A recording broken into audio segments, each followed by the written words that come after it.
Check it out. Check it out.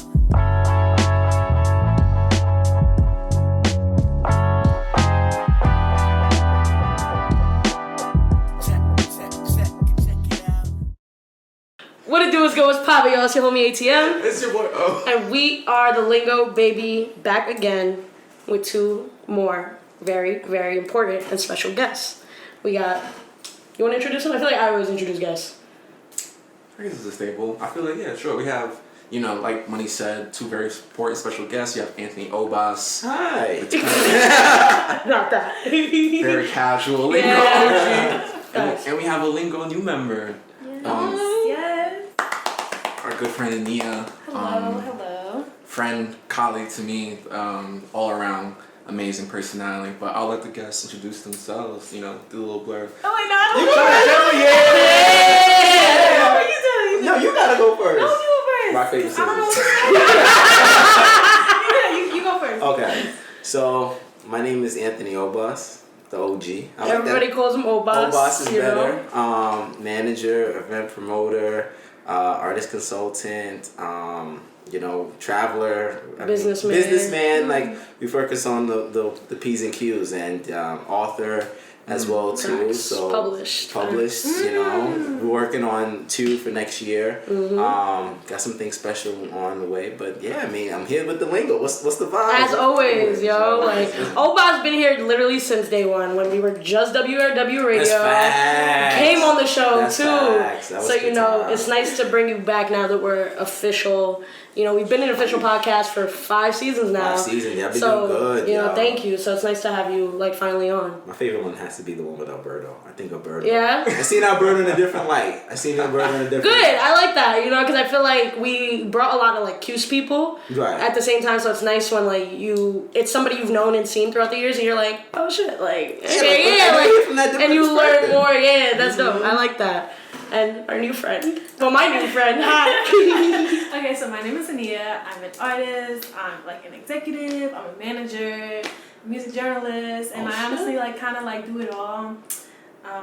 What else? All around dope. Yeah. Yeah. I don't know what else to do. We got a lot of multi-hyphenates in the building Yes. today, for sure. I love the word executive. Yeah. That was a nice... That's the nice. energy. Period.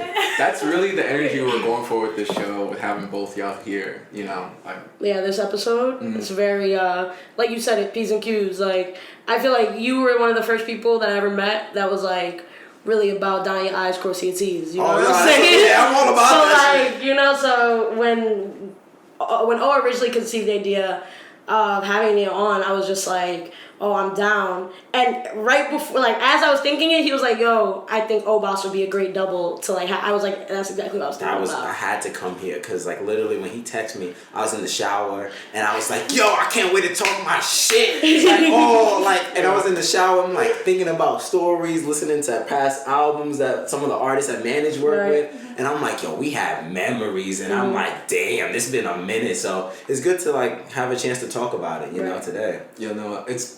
It's been a lot of fun being back in the city. I feel like me and Obas have become show bros. We literally just go see a lot of different venues. Knitting Factory. Shout outs to White Guilt for a free drink. We gotta love when white people are guilty. Yo, that was hilarious. It was beautiful. We were in the Knitting Factory and this woman, I don't know what happened. She bumped into She you. came, she just, instead of just saying excuse me, she just went on the line and and that's rude, that's disrespectful. And, she felt bad because I felt like I was going to bark behind him. She's like, oh, I just buy y'all drinks. I'm like, shit, okay, cool. Give it to me. 3 rounds? 3 rounds. So mad pretty that day. I felt bad, pretty.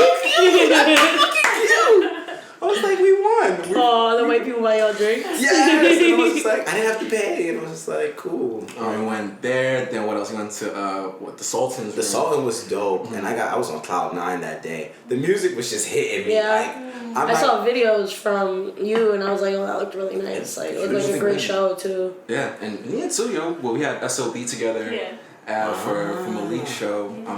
Was that your first time at SOB? Yes, first time. Really? What was your take? It's historic, if you don't know. Yeah. I don't know. It was it honestly low-key looked like any other kind of venue. Wow. I don't know, yeah.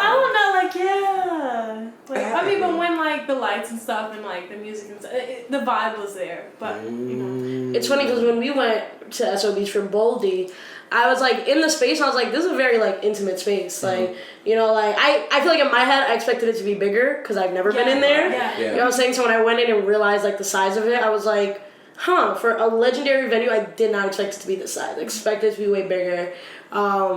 And the Boldy concert was just, you know, a whole thing in and of itself. But it was, that's interesting. I think, so based, like, compared to the Boldy concert, what was, like, the percentage of that crowd? What would you say was, like, the amount when y'all had Malik's, like... Like, I feel like the entire, like, the middle pillar section was, like, full. Okay. Yeah, like that side. Whereas Boldy had, like, get the middle, left, right. Left, right, and then we had some people in the back. Yeah. But, like, it's funny, we gravitated towards the back. Yeah, I don't know, like... There was a counter. There was just a countertop, so we was just like, That's where you're supposed to be. Just mack it, because you're on an elevation. I feel like elevations in concerts are just low-key the best place to stand if you're not in the front. Because if you're in the middle of the crowd, it's too much. It's too much. It's too many people around me. Now with COVID too, I'd be like, I like going to venues now just because now like venues are not letting you in unless you're vaccinated. And like, the vaccination isn't like stopping shit, but I feel a little more comfortable knowing everybody around me vaccinated rather than like a couple here, a couple there. So that's what I liked about SOBs, and because it's a small space. So I was like, you know, ain't much air in here in the first place.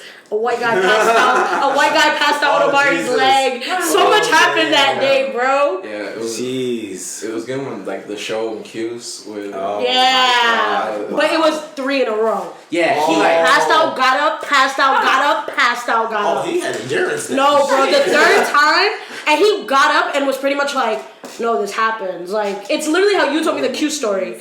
But by the third time, like, security came and took him out. Pretty much like, you gotta go. They didn't seem concerned. It was more so like, get the fuck out. Like, that's what it felt like. It didn't feel like concern at all. It felt like, yo, you gotta go. Like, and I was like, oh man, I hope he's okay. But like hopping into it, like, so like you telling me you're an artist as well as the executive side. So how did that like start out? Like, did you start in one side and then realize I can expand into my own thing, or did it was like, I feel like I was talking to Malik the other day. He was telling me something about how a lot of people who are like, you know, like next to artists or like are now on the creative side of it, they like live vicariously through them. What's something like? Wait. No. Keep asking the question. Wait, did I back in the court? Why do I feel like Malik stole that from them?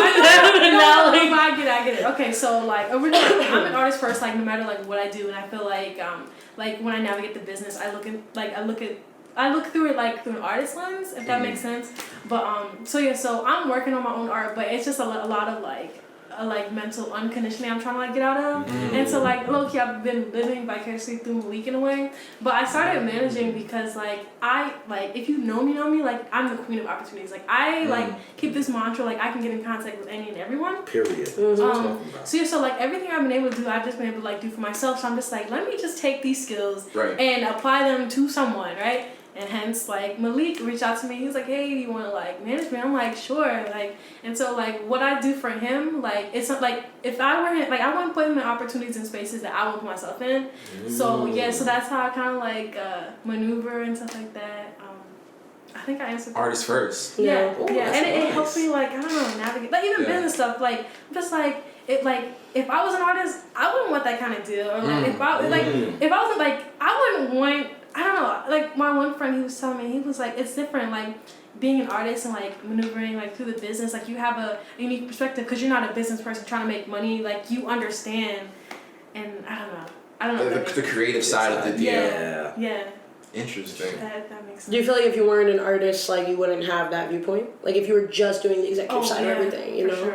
For sure. Because if you can really get sucked into like the business aspects and like trying to be a snake too, because I definitely felt like me, like, I'm, like, very sweet and very nice, but I can see how, like, people get over on people, and I'm just like, Right. So, yeah.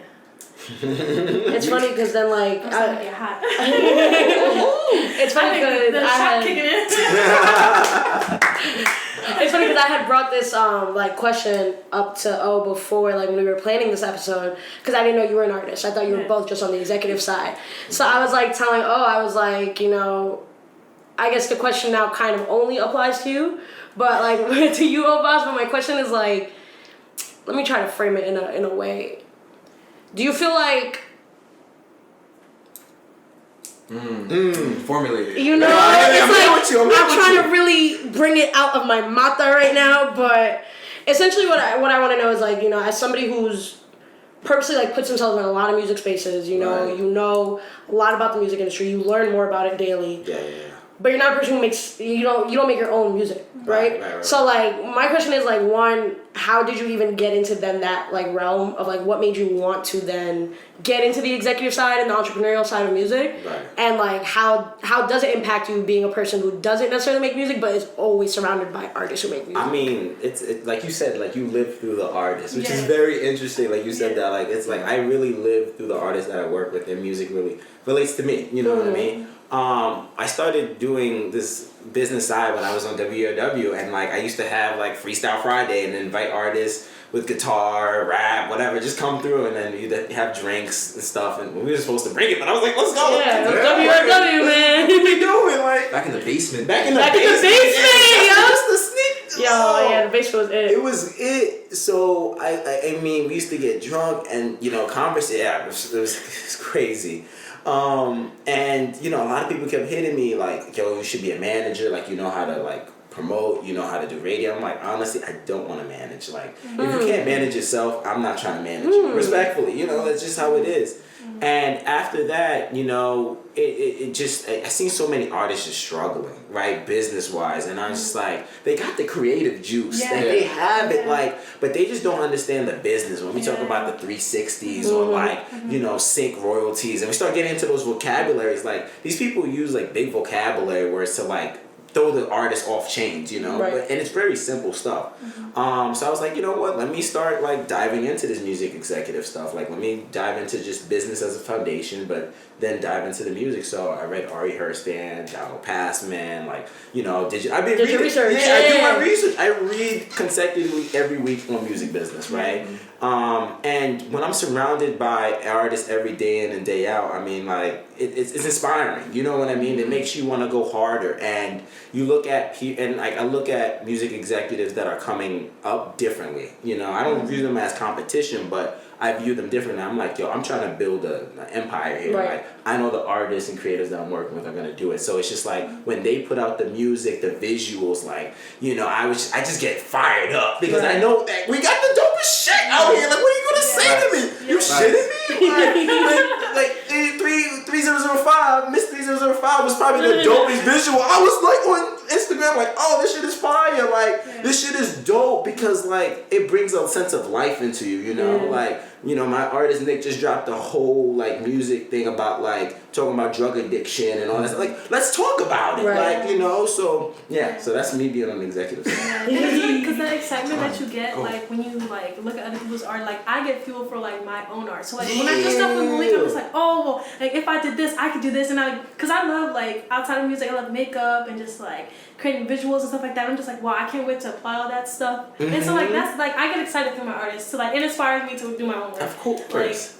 Like, You feel good. Yeah. Like you feel like you there. I empathize with all love of them it. vibing right now. I love how they vibing right now, and I had a feeling this would happen. Because like I be real with you, like we have so much dope talent around us. Yeah. Like Agreed, yeah. you know, like there's no one that can stop us. That's the mentality I'm Literally. on right now. You know, Literally. like so the artists that I surround myself with, we work with on a day-to-day basis, they can't be stopped. We might not get the numbers that we want. Who cares? Who cares? We made the impact. Yeah. We had a great show Yeah. with 5 people. We rocked out. What we do? We go to the bars. We get We fucked get up. celebrated. Yeah. Exactly. Honestly. I feel like one of the biggest things, like, you might not have like directly said it to me, but I feel like one of the biggest things like I indirectly learned from like just being like your friend and just being around you is like just this like mantra of like, yo, if you're not doing the work and if you're not putting the work in, what the fuk we gotta talk about? What are we gonna talk about? What do we gotta talk about, bro?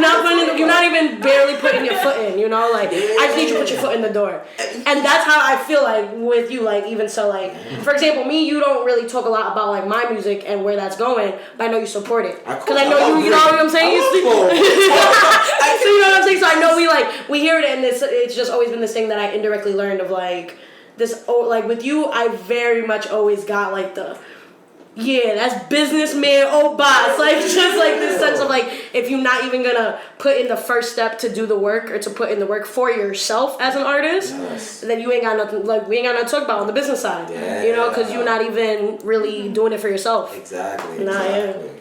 I want to talk to y'all. I want to ask y'all about, you know, the early days of like managing like your first like app or like, you know, getting into Facts. Because I feel My like first. Well, Actually, my first. Like I. Gosh, really you're I am my Also, you know, like a little, like, you know, like when you're like, having like a new relationship and stuff like that. So you're first. Like for me, that's what I think about. But you go first. I want to hear this. Wait, no, you go first, because I don't know. shit. I mean, I can go first. Mr. Man, talk about it. I don't know, like Big business talk. I really empathize with what Obas was talking about, you know, earlier, like not really, you know, like doing your own thing, but like being surrounded by people who, like, you know, are creating their own art. I feel like that was kind of relationship that I was starting to realize I had at Upstate, and you know, like, yo, everyone around me is doing some kind of creative exactly. thing. You know, I'm kind of a business-minded person, but like I do have that creative side, so it's like, for me. That's the heart for helping you see it. Yeah, you do, bro. You do, bro. For real. I don't know, so they say. But Now this. But I guess for me it's like I always was kind of looking for like, okay, but where is my, like, so to speak, the foot in the door, like who? Because it's weird, like, hey, do you need a manager? Like, you know, it feels like it's like always like a weird conversation. So like, I don't know, coming loosely out of the pandemic, he really just hit me up like, hey, like, it was weird because he was just like, hey, what's your email? Can I use your email for something right quick? It's so funny that you didn't have it. It's funny that he didn't have your email. Like, I gotta like say some name by name, like a manager. He was like, yeah, like, is this you asking me to be Your manager? like, technically, it was like, yeah. I was like, oh, yeah. But I feel like no one believes this is like very That's such a much, loose like thing, I but don't know. it makes sense. Granted, like, I feel like our relationship started on a financial transaction. He sold me Oreos. Yo, for double real, no. I heard about that story like 3 times during our college career, and I always was like, wow, what a great friendship start. Yeah, in 4th grade, man. 4th grade. Been cool ever since. Yo, that's crazy. But I feel like that was like for me like that foot in the door, like someone. To, Y'all known each other for like 12, 13 years now. Yeah. Damn. I don't know how y'all. Well, actually, no, I do know how y'all two dealt with each other. Well, one was worse than the other at some point. What do you mean? But like ever since then, it's been like finding that ebb and flow of like how do you throw in like your ideas and how does it match and flow with like the creative direction of like your artist. Like, but that's for me. How did you like who's like your first artist? I'd love to hear. Like Well, can I piggyback off of you real fast? Go Because ahead. like I said, it's weird talking about myself, but like one day on Twitter, I decided to like talk my shit because like I do like. Well, I was like, I had a like failed internship interview and like this one A&R. He was like, oh yeah, just send me stuff. So every month I was like pitching him new people, and like I had put on Twitter all the people like I pitched and everything I was just doing. And then Malik had liked a few of my posts, and then he like messaged me, and basically asked me to be his manager and like the first like work on his sticker campaign, and that was like the first thing that we did in January, and then. I'm here. He asked me to be his creative manager, but honestly, I do it all. Like, I cook meals, like, I help pick out outfits. I help pick out outfits, like, take photos. It's really fun. So, yeah. So, that's how it, like, started. Come through creative, man. I love it.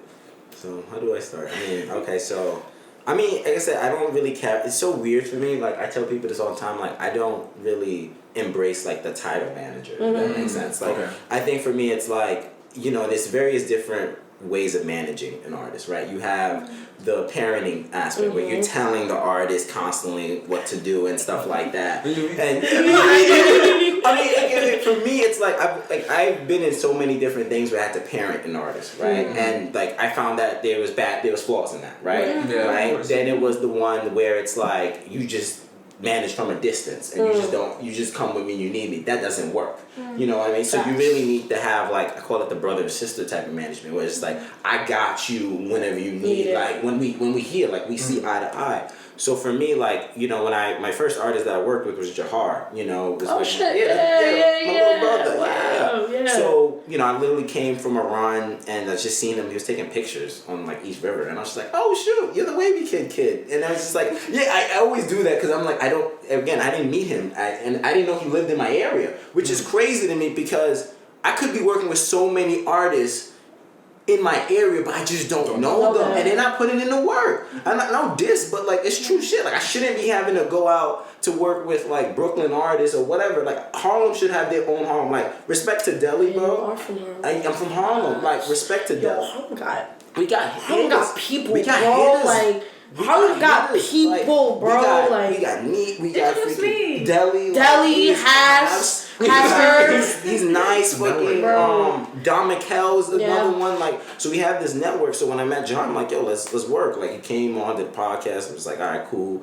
Then when we did This Is Upstate, I told him pull up. Like, you know, just pull up. And I saw, like, for me, it's like as I started to learn about him, I started to learn more about myself. And a lot of the things that I had problems with, right? Just talking to people, right? Like, really? yes, I have. Me too. Yes, no, it's true. I would not. I don't know. I would not guess that. Because with me, it's like when I'm in a business mode, I act like an asshole, and that's not a good. Sometimes that's not good for the artist. The artists don't need an asshole. Yeah. They need sometimes for somebody to relate to and be there for them to be supportive. I wasn't a really supportive person when I first started because I wanted things done exactly business, and I didn't really understand that, you know, and it really affected, not to say affected relationships, but when you're doing like that trial and error of an artist, right, it kind of leave like that little lingering tension. It's friction. That friction, yeah. And it's not to say like, you know, like there's artists I don't talk to these days because there's friction. Like we cool and stuff, but it's like there's friction. But like me and Jahar been through trenches, you know what I mean? Like me and Nick been through trenches, you know?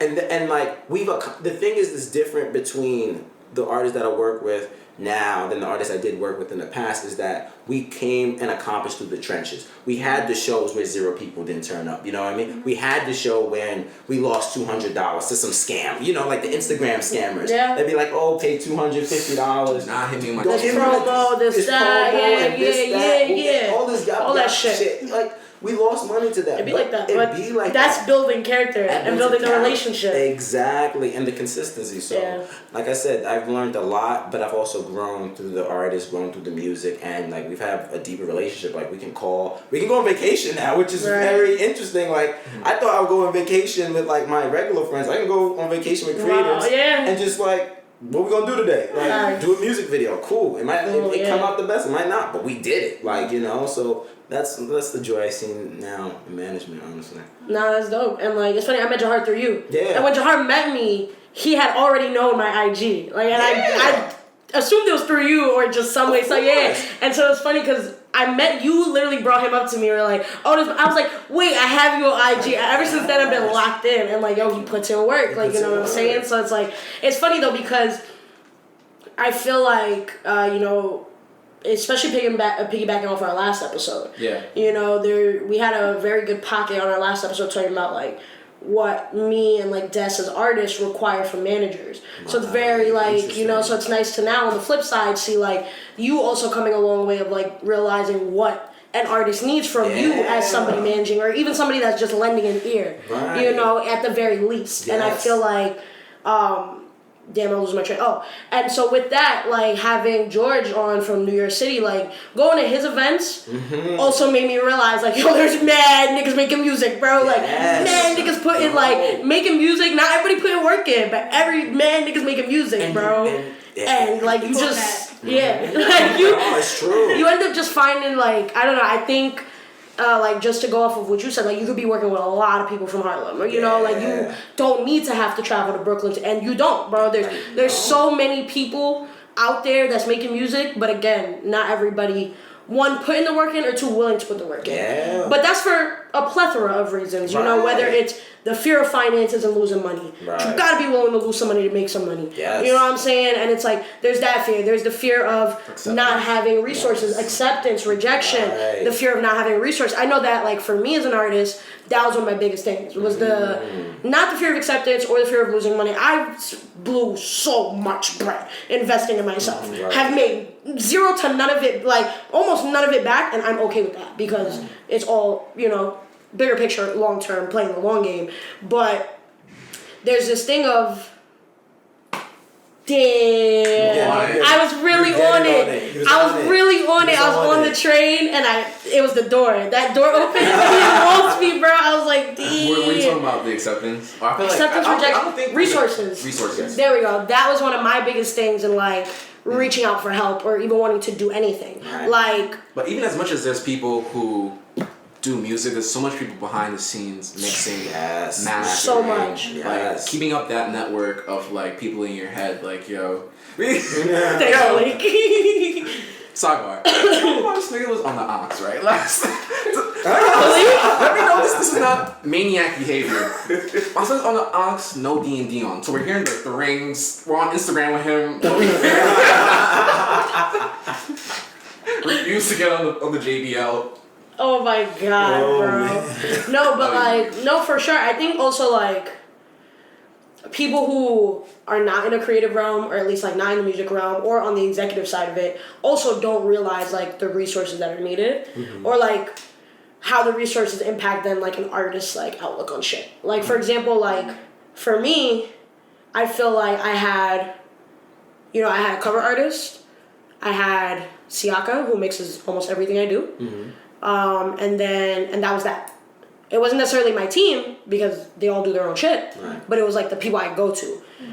My first EP, my second EP, both of those visuals filmed on my phone, like edited some way, shape, or form that I had to do it. Like, so it's like even that, like, I remember I never wanted to drop either one of those promos because I was like, this could be better, but I don't have the resources to make it better right now. So this is what I have, but I'm proud of the product with what I have. And, you know, and that, like, just adds on to taking that first step of putting work in and, you know, putting yourself out there, because it all led me to a point of then dropping, like, the like, official video for Trisha, you know? And a lot of people that I've met, especially this summer, specifically, like, meet me for the first time, and they're like, oh, yeah, I saw that Trisha shit, and I'm like, word, good looks. Like, you know, so I'm like, you know, good looks. Like, I appreciate that. Sorry, it was like real leaned against it. I got worried for a second. Nah, but that's dope. Another question I had for like y'all three, as people who are like on like the executive side, in terms of like independent artists for sure that are like coming up right now, how do y'all feel like what's one way, or like what's a big way that artists right now, for lack of better terms, like bait themselves up? Like, you know what I'm saying? Like, how do artists like play themselves in terms of exposure, in terms of putting the work in or whatever? Like, what do you think is one thing that independent artists do now that is like faltering for them? Like, you know, it's like helping, it's not helping them, or it's like, you know what I'm saying? Y'all get what I'm saying? I get what you're saying. I get what you're saying. I love how y'all both looked over at I can throw mine in. I feel like self-advocacy. Like, I feel like a lot of people, you know, they create and they're just on the creating side of it. You know, they're staying very like insular into their friend group. Like, you have to have like both of y'all carrying each other with like a pillar, you know? And like self-advocacy is definitely one. I think one of the things that kind of hinders, you know, artists, it's tough because hinders is this like the trial and error, definitely. And what I mean by that is like, you have to keep trying and trying and trying until it either fails or succeeds. You know what I mean? Experimenting, right? And I think a lot of, like, I think you said this, it's like, you're scared to experiment, right? You're scared to do it. Just put it out. You never know who's, like, going to gravitate to it, and who's not going to, like, I mean, one of the biggest things I would say during this whole time period is, like, I think artists should be putting out more and more content. Why is that? Because it's just, like, you need to know what is people like and what if they vibe with this. You know what I mean? Is this the type of sound they want, you know?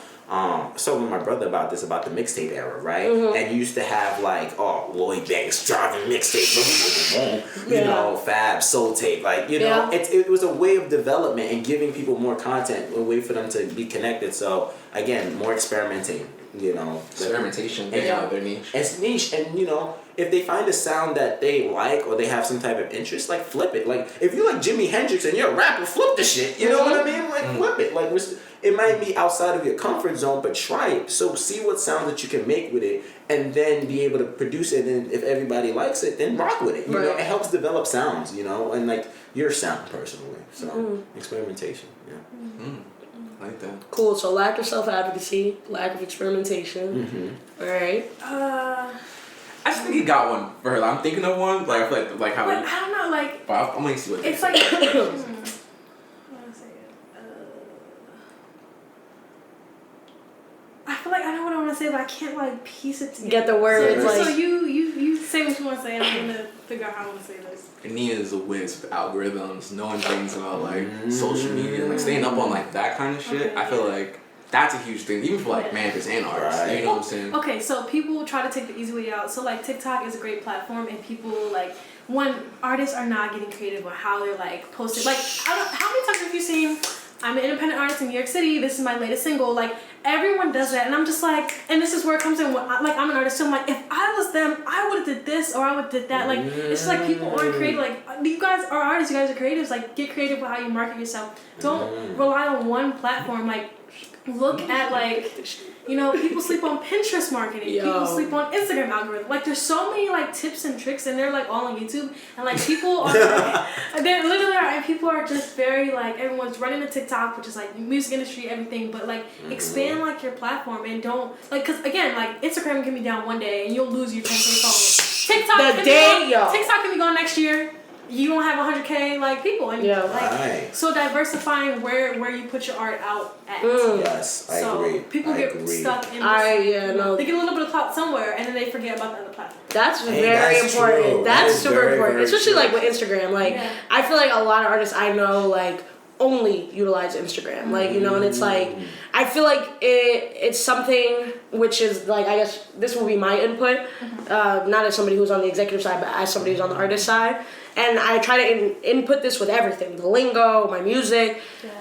The problem I have with putting my stuff only on Instagram is great. I have around 2.5K people that follow. I don't know 2.5K people. I know maybe a rack of those people. Right. Here or there, some way, some form. Right. Some robot. You know, but the issue then becomes is like I'm not like when I put it on Instagram, like this is for people that like it ends up being for people that know me Right, or people that follow me. right. But I'm not trying to get this to the people that know me. You know, like That's I'm another trying thing. to Yeah. get it The out. audience You know. outside of your friends. People forget that. Exactly. 'Cause, yeah. It's crazy you say that because I also think like it starts with your audience. I think if they don't get the message and they're the ones that's pushing it, it is tough for you to get to someone else. That's why it's like see like I agree with you, but then I also disagree because the situation is I think artists you have to start with the people around You know, yeah. You got to because if they are not pushing the movement, it is very very tough for you to move outside. That's It true. is so tough. Like Very true. I see people this all the time. I'm like,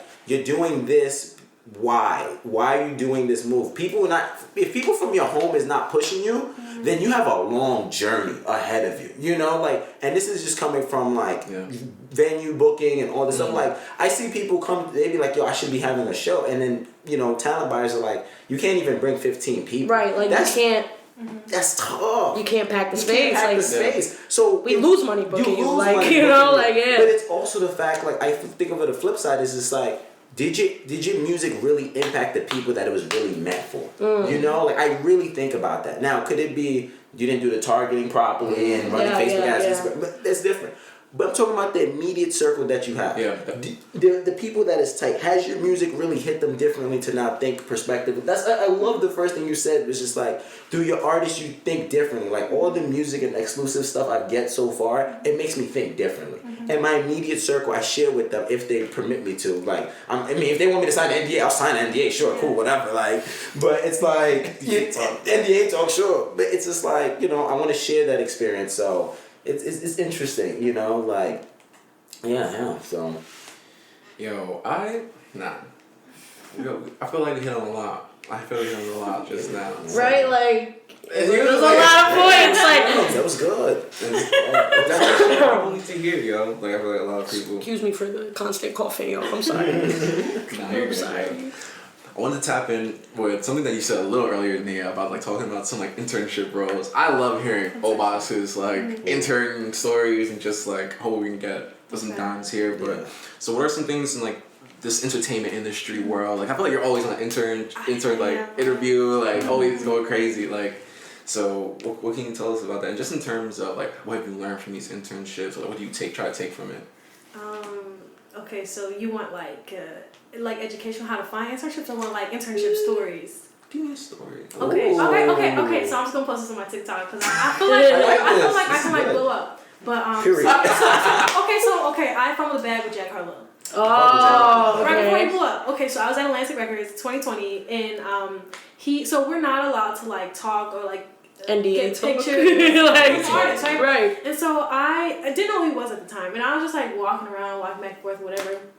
And I just like it was weird. Like I saw him from the corner of my eye, but I didn't look at him. But like I felt his energy, and he has a really like big presence. Mm. And I just remember he had on this pink like sweatsuit, and he was like playing around with his friends or whatever. But me, I was like so infatuated with the head engineer, Ebony Smith, who's a black woman, and she's like head, and I'm just like wow, I'm like talking to her, I'm like this is so amazing, this is so crazy. And so we're talking about music and all this stuff, and then she's like, oh, let me introduce you to someone, and then she's like Jack. She's calling him, and then he doesn't turn around because he's like playing with his friends or whatever. And then I didn't come to find out it was Jack Harlow, and I'm just like, I didn't even introduce myself, and now he's a superstar. So that was like an interesting, and also when Keep It Black came in, like, cause this was when like the box and stuff came out, and I remember like, cause so he signed Roddy Ricch, and he like got to work on this project, and I'm just like, wow, like you see all this stuff in the media, but then when you're in the rooms with people who make it happen, I'm just like, It's whoa, wild, it's yo. so crazy. It's different. So, and I also noticed him because of his like colorful dreads too, so that was like interesting. That was also at Atlantic. Yeah. Yo, that's amazing. That's a great Yeah. internship. And then when we have like this, like the A&R weekend where like the A&Rs from like LA and Atlanta came, and like Sammy Sky and like people like that, they were all That's there. fire. And I literally, I'm just like in awe. I'm like introverted. I'm just like looking. I'm like, I hope they don't think I'm weird, but I'm just like, oh my god. Taking it in. Yeah. And even like the CEO, like Julie Greenwald, like she was walking past me. I'm just like, I couldn't speak to her because I was just like, I don't know what to say, and I don't want to like be weird or anything. But those experiences, like even though I'm like very quiet and introverted, like I learned from like watching and observing other people, and like. Even though, like, since it was in the middle of the pandemic, like, it kind of, like, got cut short, but just, like, being there, just, like, watching and soaking in, like, the environment, I learned, like, a lot. So as far as, like, finding internships, I would say, like, literally do your research. Like, my first, like, internship when I got to the city, like, I found off Craigslist. Really? Yeah. I trust Yo, Craigslist. no, a lot of people have told me to look through it was Craigslist, bro. legit. But you gotta like really like Yeah. fine tooth comb it, Yeah. low key with Craigslist. Utilizing LinkedIn. What else? Luckily, like my school, my network, they're always sending out internships and stuff like that. But I feel like it's weird. I feel like I'm at a point in my career where it's just like, you know, people reach out to me. So like when I roast, like it's so crazy. So I'm just like, because I'm just like, oh, this is weird. And so it's not an internship, but it's like a paid position in a way. And I'm actually like going back to Warner, but it was through like word of mouth. And I'm just like, wow, like I've been waiting for this moment to gonna happen where I'm just like not like begging people and just like, hey, send my resume, Yo, like being in that position It's is legit. a lot. digging, Yeah. digging, and just literally reaching out to any and everyone. And I feel like for me, like LinkedIn has been like really big, cause like, and also I have like I do a lot of mentorship programs and stuff like that. So I'm meeting like a bunch of people. So like they're always sending me stuff, and like you just really like researching and just like looking. Like those are like my skills. I'm gonna just say this. I got this. If you're looking for another artist to manage, I would be on it. Cool as hell. Well, I'm starting a label. So Oh, okay. Big label talk. I get that down. I'll We got the email you just forwarded me wasn't it? Yeah. He had just forwarded me an email for like job opportunities. Oh, That like. Oh, the one that Lottie sent, the songwriter girl. Is that the one? Yeah. He had just sent me that. Yeah. So it was funny because I was talking to him about like my job hunt right now, because I'm also a music journalist. Yeah. And the freelance situation, not Yeah. it. Tough. I don't like It's it. tough. It's tough. It's a hard. lot. It's a lot because I realized that, like, when I was interning for Complex, shout out Complex, you know, I got like 4 bylines in like the 8 weeks I was there. Yes. Great. It worked like that because I was already in the space. Yes, Yes. right. Bro, and I realized it, but I didn't realize it till I was done with the internship. And like re-pitching to the editors there is okay because it's like I know them. But trying to like find emails for like editors and stuff for other mags. If you need help, is I difficult. got you. Like I said, I appreciate can get in it. contact with any and Yeah. everyone. You see, I appreciate that, but my thing is also it's like the freelance position is so complicated just off the sense of like, yo, like you feel like you're a fiend, bro, because Yes. you're like Like I said, you're emailing and it's following up, you're begging, bro. It's like I'm dead ass sitting there like, bro, a crumb, bro, a crumb. That's all I need. open Like, the email. just open the email, bro, because I don't even know if you saw it. I don't know if you chose to dub it. Like, I don't know, and it's like.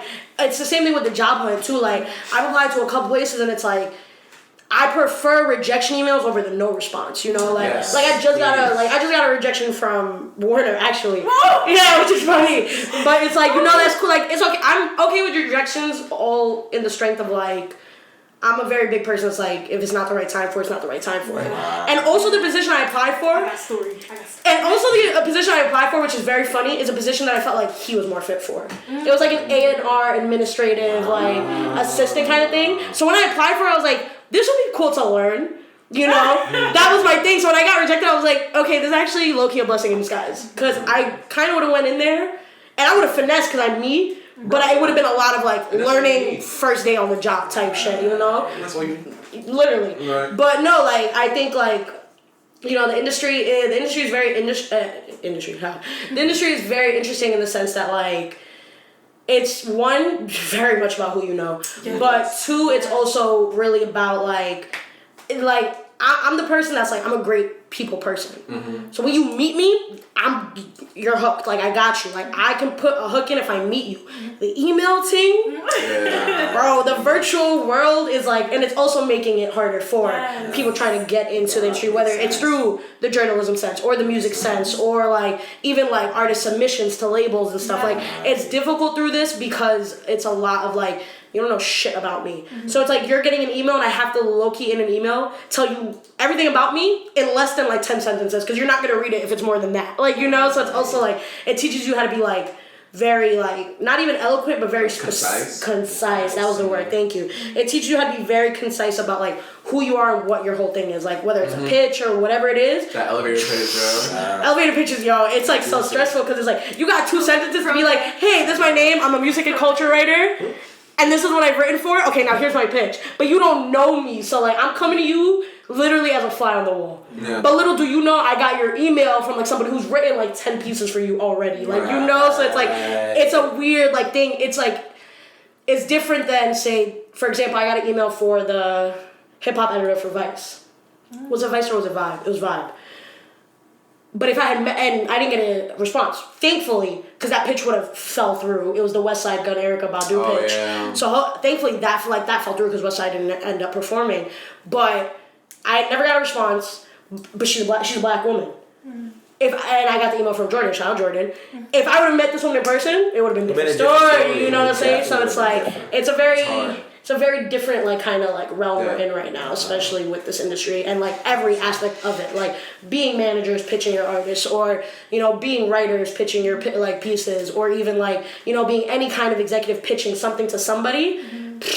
The digital world is not it, and I know like for example like my favorite thing about you is how you move in like physical spaces. Because I've seen you like from a distance, and you're like, that's what I'm saying. Like when you told me like, when you were like, yeah, like I used to be an asshole and like that in the business realm. Like I can understand it, but I've also like from outside looking in. It doesn't look. It just looks like you're in tune, bro. It looks like you're in the zone, like. You know, when I see you in spaces, I just see you like, nah, bro. Like when I see you in spaces, like I see you like, no matter what conversation you're having, I'm always like Obasa's making a move right Oh, now. yo, Right now, bro. Just how you move. And you know the thing is like, and I appreciate that because like that's how I am, you know. Like I people don't realize I'm very connected. Like Major Stage, you got Evan Biss and you got Christopher, right? Who runs that? Okay, boom. Like you have to be tapped into a lot of these people's names, and you're right. It's about like putting face to face. You know what I mean? Like making sure that your presence is there, like and known, right? Like people don't know. It's so crazy. Like the A&R for the Major Stage kid went from Syracuse. You know? Oh shit! Really? Yes. I didn't know that. Wow. Chris went to Syracuse, right? So it's like you have to understand. Use sometimes people don't realize Syracuse has a big name to bring into these stages, right? But for me, I think one of the pitches I've told people is don't shoot for the big stars, right? Shoot for the things that are actually coming up and growing. Yeah, because those are the things that you really, really need to tap into. Back to this internship opportunity, I went to So Far Sounds and interned in DC. Oh. And it was cool. Like I did about a month and a half, and then I came back to the city because I was just like, DC's just very expensive. Really? Yeah. I mean, it's New York. Way more expensive than New York, I think. Because what? Really? Yes, because they don't give you a transfer for the bus. You gotta pay for the bus and the train. It's ridiculous. No transfer. I said, oh man, like it was tough, and I cried. I literally cried one day because I was just like, this can't be it. Like this can't be the dream I'm trying to live. So in between that time, I went to Howard. You know, just went up there to see a friend. And it was like, oh, you should connect with this guy. He's creating this app, blah, blah, blah. I'm like, bro, I'm tired, da-da-da, whatever. To this day, it's the Music Break R1. The one that allows influencers to connect with like artists to connect with influencers. So it's just like, at that stage, I was like, when I was interning with So Far Sounds, it was just like, you shouldn't only just focus on making the connects within your company, but you should be able to use the power of the name to enter into other conversations with other people. Like, and if it's small, just like, yo, I work for So Far Sounds, da-da-da. Let's figure out a way to get your show with our thing. You know what I mean? Like, it's about, if they don't want to do it, then that's cool. But it's about making sure that you collaborate, right? And not to be like strategic and be like, I can do this for you, you can do this for me. But it's just like, where are those synergies? Where's the synergy? Where's the synergy at, right? Like Music Breaker, I think it's an amazing platform that's coming out. Like, I just did New York Bodega Raps. Like, why is that such a big, for me, it's a big platform for me because you know why? That is New York culture. That is New York culture. Like, that is like side talk. Bro. Like, it's the culture. We really we got something for y'all soon. Don't worry, bro. But that's what I'm talking. It's about coming up with the culture because music is all about coming up with the culture and knowing who's in tune. That's why when I think of internships, those guys are really like, I'll be honest with you. When I was working with Sony ATV, respectfully, like they were not in tune with the streets. They were in tune with the. That's why they hired. That's why young literally. And you gotta know. You gotta know, and it's crazy. But it's like, it's so funny to me because like I'm very anti-internship. One, because it's unpaid. No, yeah. Right. That's always. Not all them. Right. Not all of them, but a lot of them.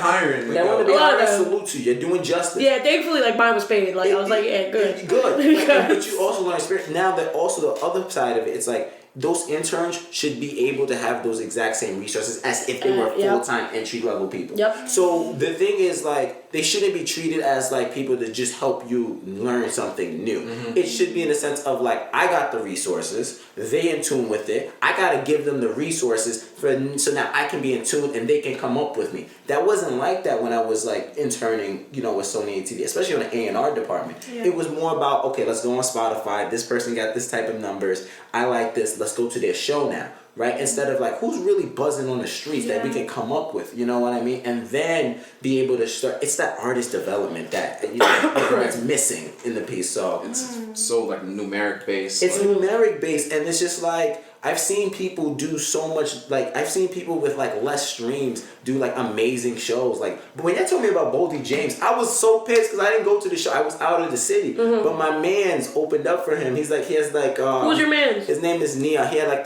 he always has, like, a Naruto style. Yeah! He was going crazy. He was one of my favorite openers for the simple fact that his visuals that were playing behind him were a whole story. Yeah, it was a whole story. He was doing and it's crazy you bring that up because I feel like that's what you have to do nowadays to like get people's eye. Like it was an album, it was a comic book.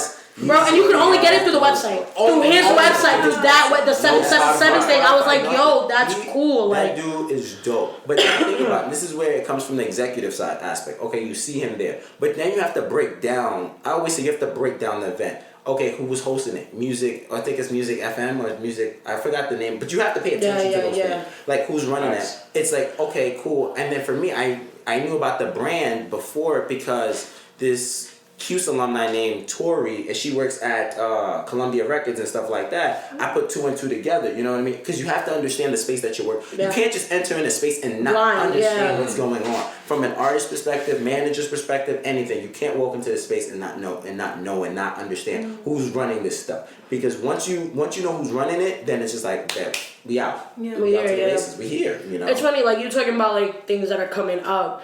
You know what it heavily reminds me of? It reminds me of how, like, now it's almost nearly impossible to get into a collective. But when Kelsey was first making that, yo, and the collective is going crazy. She's punching. You know what I'm saying? And she still is. Like, to this day, Forbes 30 under 30. Like, you know what I'm saying? So, you know what I'm saying? So, like, and I saw, like, I saw the page. I saw like, I think it was also a Blackstone, like, award winner, like, the launch pad. So it's like, I remember seeing the collective when it had just started. And when I saw it, I was like, first and foremost, anything Kelsey Davis attaches a name to is going to blow up. Shout out Kelsey Davis, for real. Because she really about her shit. And so now where the collective is, I'm like, wow. Like, you know, in a span of, what, 2 years?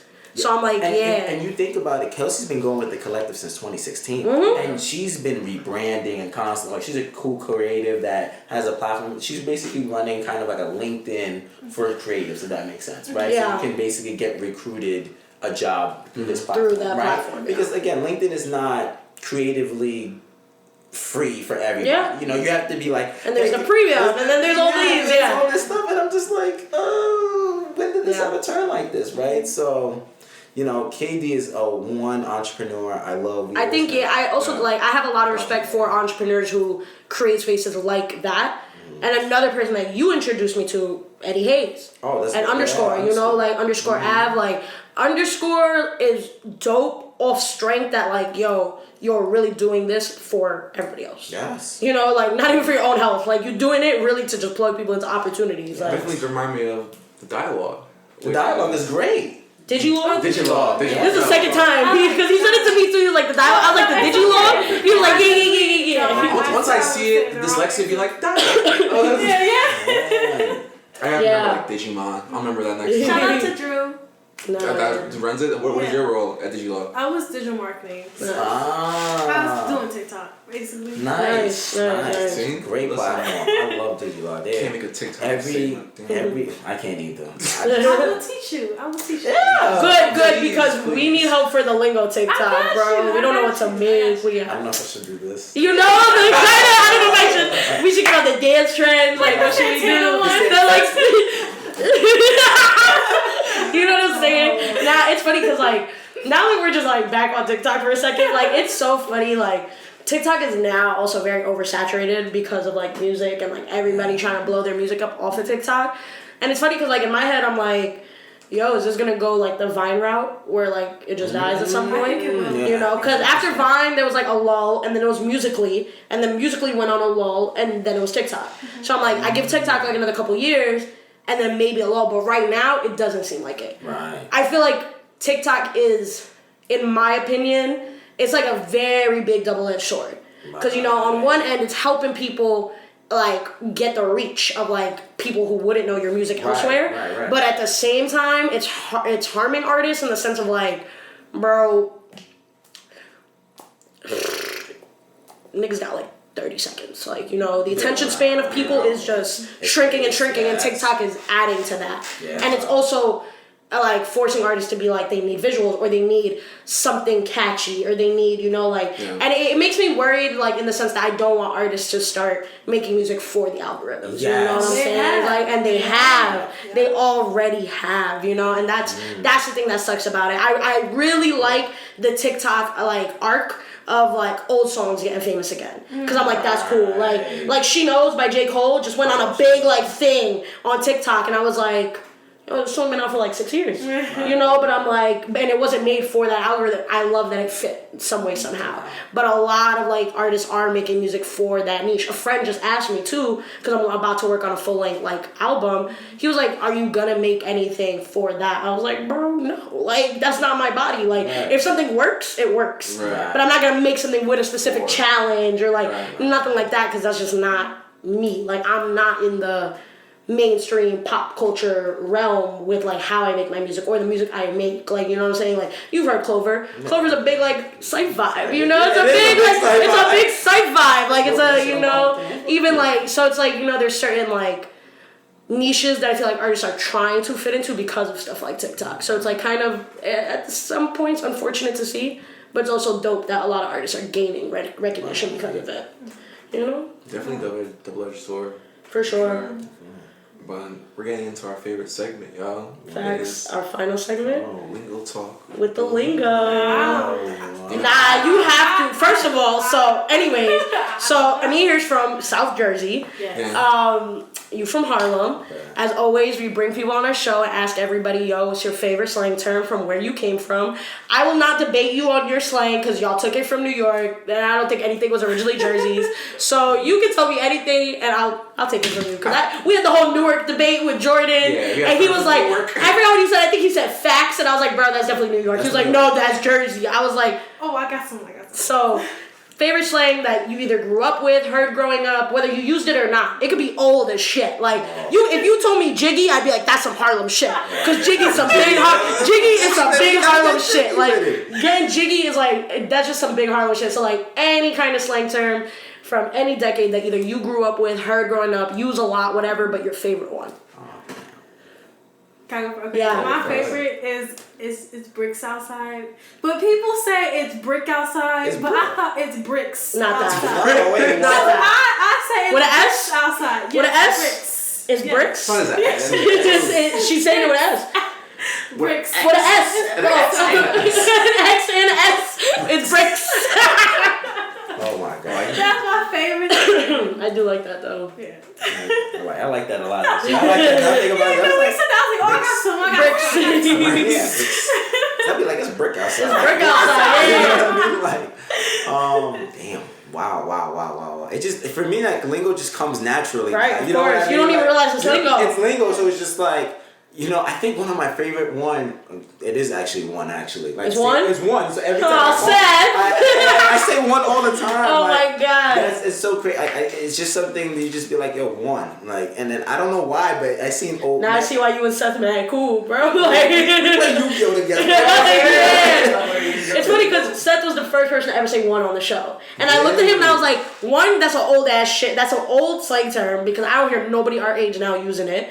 But I've always heard Seth using it. He's always like, I won. Yeah. I won, yeah. Like, I won, peace. Like, you know? It's just, I won. It's simple. I won, bro. Wow. But now I got from you, yo, safety, bro. Safety, bro? Why do I feel like for me that's like a Quasi thing? Like, I feel like I hear Quasi say like, alright, safety, bro. Like, Shout nice. out to Nori, man. Yeah? Nori's big, like, safety. Safety. Peace, y'all. Peace, yo. I like that.